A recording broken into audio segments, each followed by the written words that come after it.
કચ્છી ગુજરાતી સરિતામાના ચેનલમાં આપણું હાર્દિક સ્વાગત છે। હોળી આવે છે તો ચાલો ને આપણે ઘરે માવું બનાવીએ તો એની મીઠાઈ આપણે બનાવી શકીએ। તો એના માટે આ એલ્યુમિનિયમની આ કઢાઈ લીધી છે। એલ્યુમિનિયમની કઢાઈમાં જ બનાવીએ તો સારું, કેમ કે એમાં ચોટે નહીં એમાં। તો આપણે દૂધ અને મિલ્ક પાવડરનો આજે માવું બનાવશું। તો એના માટે આપણે આજે આ 4 વાટકી આપણે દૂધ લઈશું, બરાબર। આ 4 વાટકી આપણે દૂધ લઈ લીધું છે, એને ગરમ થવા દઈએ।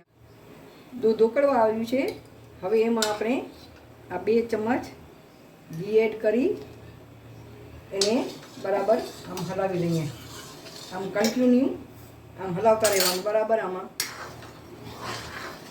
આવી રીતે હવે આપણે એમાં આ દૂધનો પાવડર, મિલ્ક પાવડર છે એ થોડો થોડો કહીને આપણે એડ કરીશું। આમ બધું ભેગું એડ નહીં કરવાનું, થોડો થોડો આવી રીતે આમ એડ કરતા જવાનું ને હલાવતા જવાનું। ગેસની ફ્લેમ ધીમી રાખવાની। આવી રીતે ધીમા તાપે આપણે આવી રીતે બધું આ પાવડર ધીમે ધીમે મિક્સ કરી લઈએ। આવી રીતે બધા કે ફટાફટ માવું બની જાય, પણ ફટાફટ તો ન બને, અડધી કલાક જેટલો તો સમય લાગશે જ। ધીમા તાપે જ કરવાનું।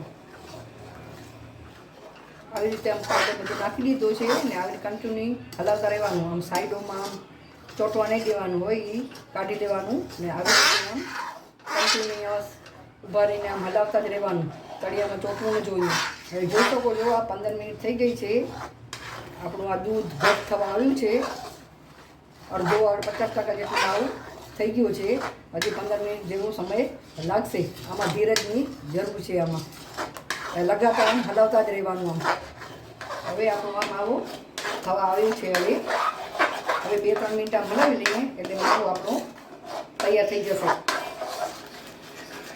આ માવો તૈયાર થઈ ગયો છે, જોઈ શકો છો કેવો કણીદાર માવો બન્યો છે।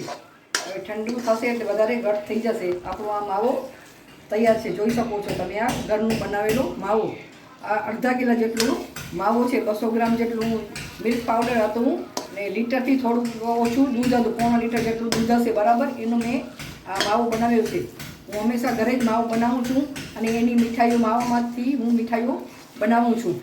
આ જોઈ શકો છો આ માવું, તમે જો આમાં ફૂલ ફેટવાળું દૂધ લેવાનું, બરાબર। આમાં જો ઘી છૂટું થયું છે ને એ આમ દેખાય છે, આમ ચમકે છે તમને આમ। આ મસ્ત મજાનું માવો, ઘરનું બનાવેલું માવું। ચાલો રેડી છે આ માવું આપણું તૈયાર છે, મસ્ત મજાનું માવું। આપણે હવે એરટાઈટ ડબ્બામાં આપણે એને ફ્રીજમાં રાખી દઈશું અને જ્યારે મીઠાઈ બનાવી હશે ત્યારે એનો આપણે ઉપયોગ કરશું। આ બાળકો પણ એમને એમ ખાઈ શકે છે, એવો સરસ મજાનો સ્વાદમાં મસ્ત માવો બને છે।